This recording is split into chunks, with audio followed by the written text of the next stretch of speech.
On this episode of The Unseen World, an unknown man commissions an astounding structure made out of solid granite in the hopes of sparking a new age of reason.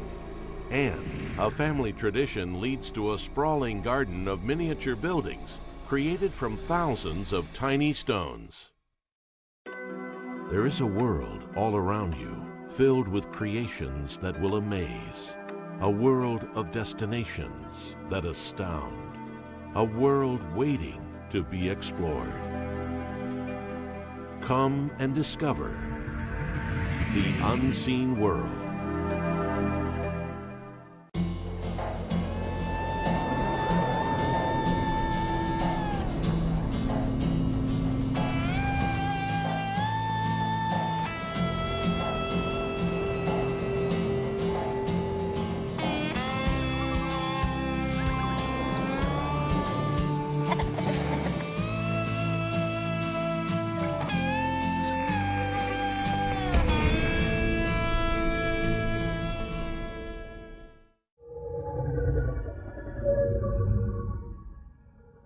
The small town of Elberton found itself forever changed when a stranger appeared one day with an enormous request.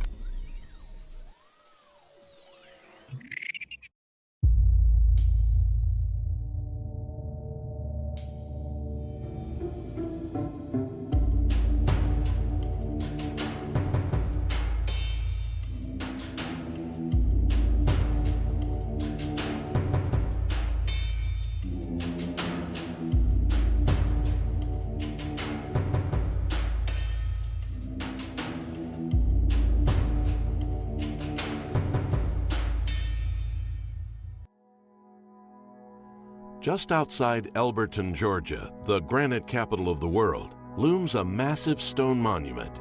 But despite their prominence, the origins of the Georgia Guidestones have remained shrouded in mystery for 40 years, commissioned by an unknown man under a pseudonym R.C. Christian.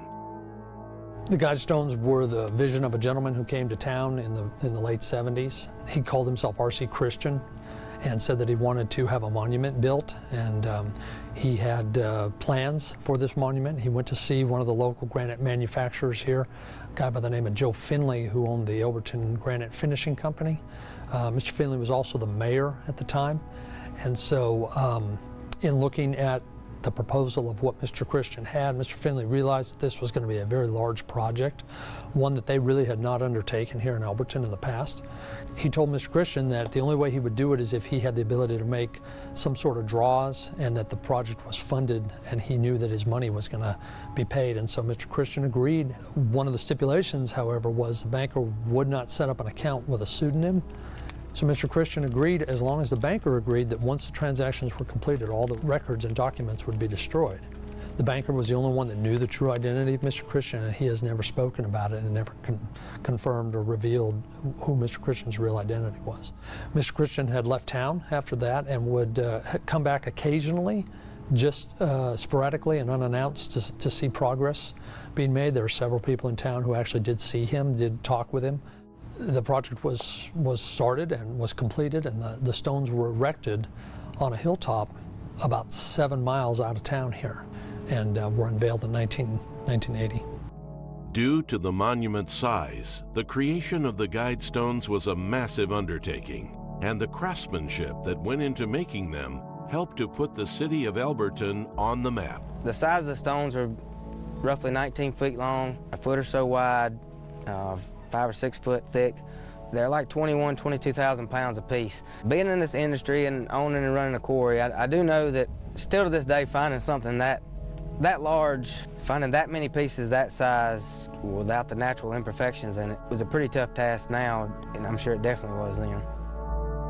The Guidestones had been meticulously designed by R.C. Christian down to the finest detail. Among the elements crafted into the stones are astronomic features, data about the monument, and 10 guidelines written in 8 different languages. Mr. Christian had made all of those arrangements. All of that was brought in at the time that they were proposed. There's a sighting line that would allow you to see the horizon and the winter and summer solstice. There is a viewing port that allows you to see the North Star. And then there's also a hole in the capstone that allows the midday sun to shine through. From what I've heard, he had done his research with some sort of higher institution of learning and had gotten all those features down. So he knew exactly where they were supposed to be, and they were just incorporated into the build. I think all the astronomical features of it, getting everything lined up, is definitely tough. Doing with stone, I mean, you only get one chance. It's a hard material to work with. You only get one opportunity to make a cut, to do things right. I've seen a lot of things in the world. I've seen the Inca Indians did amazing things with Machu Picchu and their stones. I know the technology we had in the 1980s when they did these. I could definitely say if the Incas could do something back in that point, there's no problem with folks doing that in the 80s. An explanatory tablet is set near the Guidestones, which provides the only clue as to their purpose. Let these be Guidestones to an age of reason. The tenets inscribed on the stone appear to offer their creators instructions for civilization, but some, such as maintaining a population of no more than 500 million people, have been interpreted as a call for eugenics or tied to conspiratorial activity. These varied perceptions have led to no small amount of controversy. I think locally, being a small town, most everybody has grown up here. They're familiar with them. Everyone views them as harmless. They're an attraction. A lot of people get a kick out of the controversy it stirs, which, me personally, I think that goes back to why they were put there, is just to stir up controversy. People here, I think, are indifferent about them. Some like it and some don't. But they do have a strong following, and there are people that come here from around the world to see them. It's not unusual to go up there on a summer day and find 20 cars up there. Of those 20 cars, a third of them could be from out of state, and those people could be from another state, another country, or from anywhere around the world, for that matter. I've seen people from Australia and New Zealand up there, all over Europe. They come because they hear the Guidestones, and they come to see them explicitly. Now, the social media, I do read some things from time to time when it comes up that people from out of town have some pretty extreme views on these stones, which I find, interesting. But, locally, from what I know, most people just see them as harmless stones on top of a hill that were set to make people ask questions, and I think that's what they're doing today, is making people ask questions. They were a vision that Mr. Christian had of what I couldn't exactly say. They obviously meant something to him to put that much work into them. He did not leave us a guide on how to interpret the Guidestones, so it's really left up to the individual as to how you'd like to interpret them. I always tell people that it's like a work of art. What looks good to one person may not look good to somebody else. And I always ask them, why does the Mona Lisa smile? And the answer is nobody knows, because Leonardo da Vinci's not here to answer that question. I do like to tell people that it is a representation of the type of work that we can do here in Elberton. There is probably less than one handful of places that could actually produce those stones and have them erected and finished in the manner in which they are. We have granite manufacturers from around the world that come here, and when we take them to see the Guidestones, they are truly in awe of them, because they know the amount of work that went into producing them. And several of them have remarked that they would not be able to do them. The Guidestones were meant for everybody, regardless of your opinion of them and what you think that the writing means. No matter how people feel about the Guidestones, the monument will long remain a commanding presence in the city, standing as a testament to the craftsmanship of Elberton's masons. There was a lot of thought and consideration put into not just the stones themselves, but the foundation, and they're going to be there for a long time, and they're going to outlive all of us.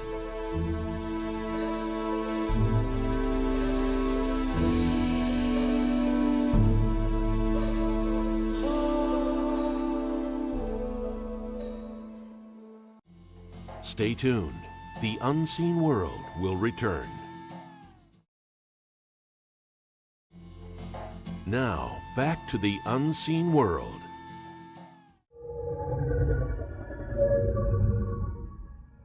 One family's game of art grew beyond their means and created a tiny, incredible world to explore.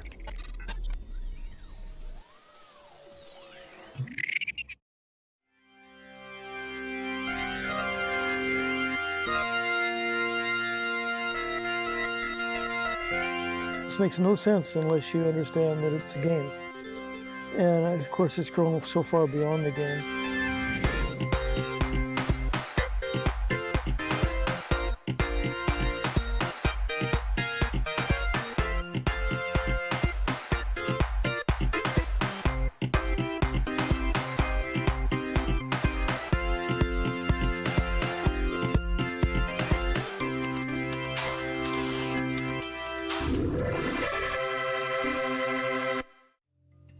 In Calhoun, Georgia, just behind the Seventh-day Adventist Church, lies a garden filled with dozens of miniature structures. Created out of stones, broken glass, cement, and more, the origins of the rock garden are as modest as its creators, Old Dog and Lady Joyce. Just call me Old Dog, because in the garden, that's who I am. In my town, that's who I am. See, I came to Georgia in August of 2006, and I was a fugitive from Tennessee. I ran afoul of a corrupt judge up in Tennessee and had to leave town very quickly. I mean, like, very quickly. So I moved to Georgia, and he left me alone. So when I came down here, I didn't want to tell anybody my name. So I just told him that I was Old Dog, because I didn't want anybody to track me down. I didn't want anybody to track me down. And of course, then I walk into church one day and there's a guy there that knew me from high school. My real passion when it comes to art is medieval history and medieval architecture. My dad bought me, he wanted me to be a surgeon, and bless his, rest his soul. But he bought me big blocks of terracotta modeling clay, you know, plasticine modeling clay. So it would develop the fine muscle coordination of my hands. So I would build castles out of clay, and then I would make clay people and put pins in their hands and pins for the arrows, and then I would take tinfoil and make armor for them. Rather than inspiring Old Dog to become a surgeon, his father sparked a love of art, a love Old Dog shared with his family. Back when I was a young dog, I had all these kids, and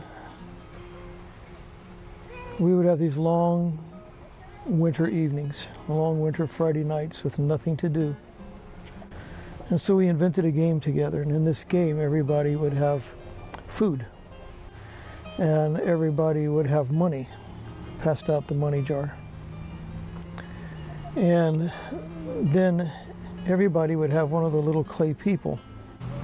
And so each one of my kids would have a clay person, or sometimes half a dozen clay people to be their kingdom. I'll take my clay person and walk him over to you and say, "How are you today? Would you care to buy some cheese?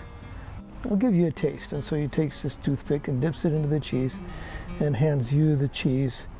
And he'll say, "That'll be 5 pieces of cheese for 25 cents. And she says, "That's way too expensive, Old Dog. I'll take 3 pieces of cheese for 20 cents. And you teach his kids how to do money. And of course, the boys, when they would play the game, they would always see who could become the wealthiest. The girls would always find somebody to marry. So I was always the emperor in the game. I'm the Emperor Genghis Khan. And there's kind of a protocol that's developed over the years of how you act when you're in the presence of the emperor, because I make these clay people and I can snap their heads off. I won't, but I do. At the end of this game, we would always light it up with candles. And this game has been a family tradition since 1978. When I moved to Georgia, I wanted a place to play that game with my family. And I wanted a place where people would just leave me alone. Please don't come and bother me. Just let me stay in my garden and build little rock houses and plant flowers and just be at peace, you know, because when been around the block as many times as I have, you don't really want drama anymore. But how many churches do you know that would allow you to do this in their backyard? So I went to Bill Scudder, who is the guy that cuts the grass, and I says, Bill, I just want to build a little garden down there next to the creek and make some planters and plant some flowers. Is that okay? He says, sure, dog, you do whatever you want to do. And so this church has been very gracious to me. It wasn't long before love began to bloom in the garden. That's how it basically got started. We needed a place to play the town game. And it got out of hand when Joyce arrived. And we're glad that she stayed on, because she really has turned it into a beautiful garden. She decided that it needed to be a place where other people can come and play. I was making the roads in the garden 6 inches wide, the size of a bare foot, so kids could walk with their bare feet like this. Right over there, there's a spot next to the churchyard, and Joyce says, old dog, I'll stay down here and help you if you make the roads wider, because I'm kind of lame in my feet and I can't walk on roads that are this wide. And so you'll see the place where Joyce came to the garden, the road goes like this and suddenly gets wider. So I don't paint anything, I don't draw anything. Joyce can paint, she can draw, she can do all kinds of stuff. And all I see is, I just want a place to play this game. And I can make little people out of clay. I do that really well. And then I can make them come alive. So Joyce and I just kind of fit together. So much alike. But it was scary because, you know, when I met her, I says, how long have you been single? And she says, 20 years. And I says, 20 years? You've been single for 20 years? And she says, yeah. Well, don't you want a husband? I don't need a husband. And I says, okay, well, listen, Joyce, we can work together and we can have a good time down here, but I just want you to know that I don't want to be seduced. And she said, I believe you, I'm with you. I don't want to be seduced either, so we'll be good friends, we'll get along. 8 years later, she wanted to be seduced. And I did. Actually, she seduced me. We've had quite a time working on this and building it over the years. At the end of the game, we would always light it with candles. And so you really need to come to a lighting. It helps to make more sense out of the garden, because it's really a place to light the candles and play the game. And it's a place to sit with people in the shade and talk about old times and new ideas, and it's a place to fall in love.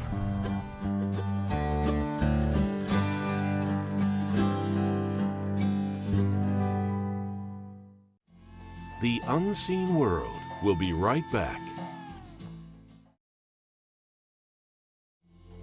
We now return to The Unseen World. If you'd like to visit the locations featured in today's episode, here is more information. The Georgia Guidestones are located just outside Elberton, Georgia. The monument is open to the public 7 days a week, 24 hours a day, and is free to visit. For more information, visit the Elberton Granite Association at egaonline.com. The Rock Garden is located at the Calhoun Seventh-day Adventist Church in Calhoun, Georgia. The garden is open to the public 7 days a week from 8 a.m. to 7 p.m., and admission is free. For more information, visit calhounsda.com.